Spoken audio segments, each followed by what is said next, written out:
Hi guys! Welcome to our channel. Today we will be unboxing the Cooler Master Case H500P Mesh. So let's go!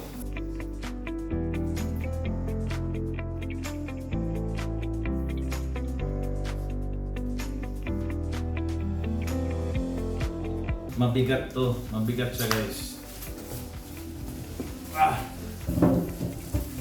And it's bigger than your normal mid tower.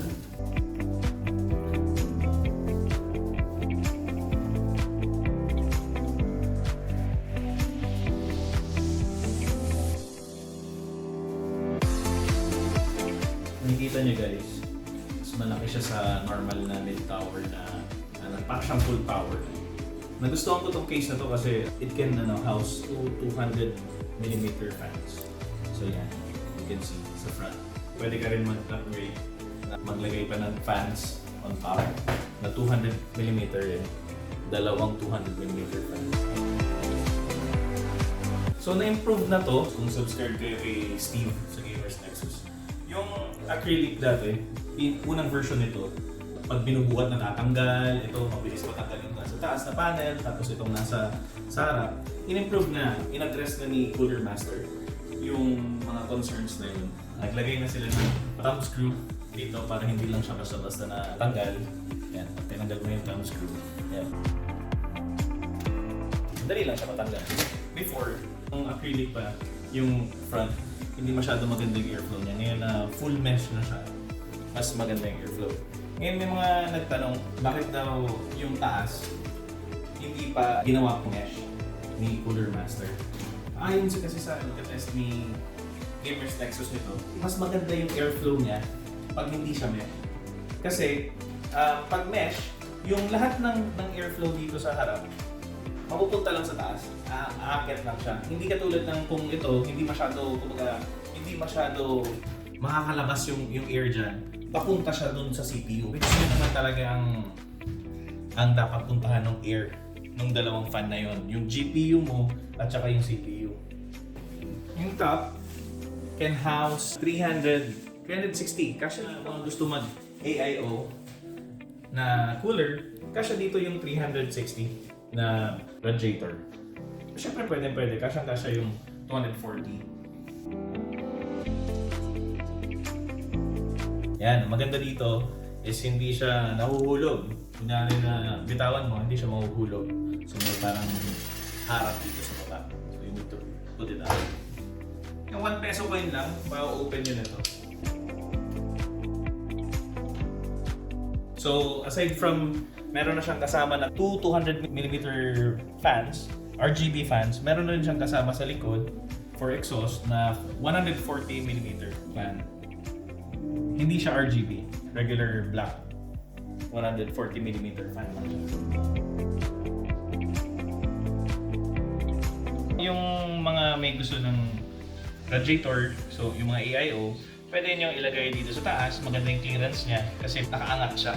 So yung may mga problema nakita ko may problema sa mga ibang cases na syempre yung fan ng AIO mo nandito na sa baba, tumatama na, possible na tumama sa RAM or sa motherboard mo mismo, baka tumama na. So ito maganda, may clearance siya. So from here, meron pa siyang clearance sa mga more than an inch.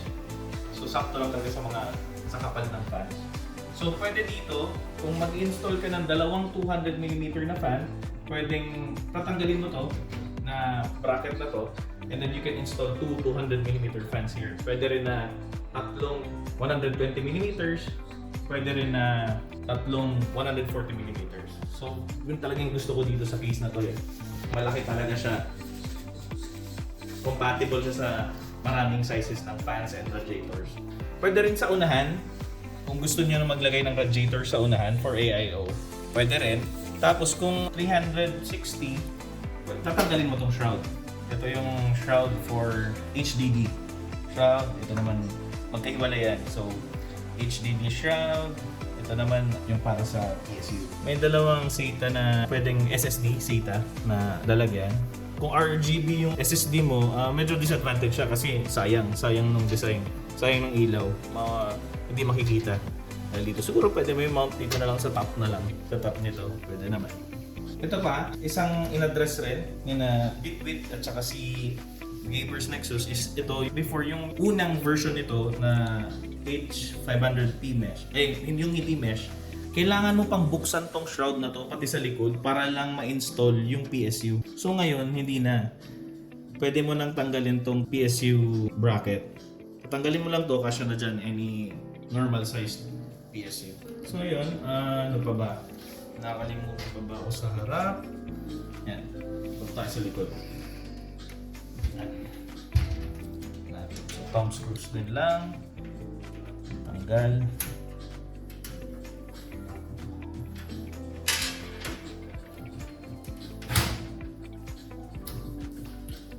Very easy. Very maganda dito. Bakal. It's very sturdy. Kapal na bakal siya. It's good. Ayan. So sa likod, nakita nyo, isa pa to sa mga selling point sa akin is napakaganda ng likod niya. Mag-cable management dito kasi makikita mo, dun sa next video ko, papakita ko yung i-build ko to. Yung mga wires niya, it's easy to hide. So, na-open to. Later, on my next video, papakita ko na na-open lang siya lahat yan. Okay? So, very neat. Kahit nga yung iba nga, hindi na nila kino-close yung sa likod. Okay na yan. Kasi ito pa lang, okay na eh. Looks neat and clean already. Ayun, so may ano na siya. So, makikita mo, nahirapan nga kami mag-open ito dati. Bilis lang itong matanggal.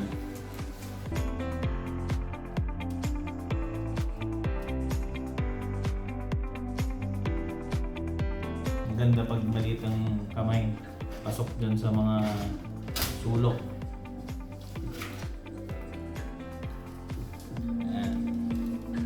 Yan yung 200mm. Maganda. So yan, madali guys. Linisan. Tanggalin mo lang to. Pwedeng blower, pwedeng brush. Diba? Madali mo itong hugasan. Kasi eventually talagang ang design nito for airflow talaga. Kaya kalaban ng airflow is alikabok.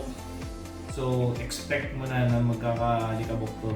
Maganda dito, yung mesh niya, hindi lang siya yung harap na mesh. Di ba parang honeycomb? Pagkatapos, if you dig deeper sa ito, para makita. Ito, mas may finer inside. So, dalawang klase, dalawang mesh siya. So, may honeycomb sa labas, tapos dito sa loob niyang part, mas may finer na mesh pa. Okay.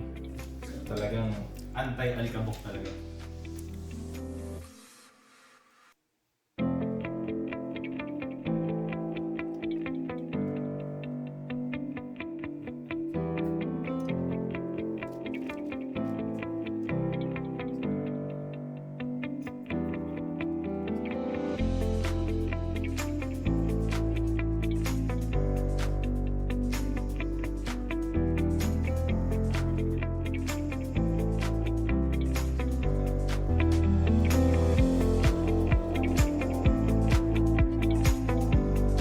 Yung mga ibang parts nito, if you want to see this, sa next video na lang natin, mag-build na kami. So makikita nyo na lahat kasi ilalagay ko dyan yung PSU, ilalagay ko dyan yung HDD ko.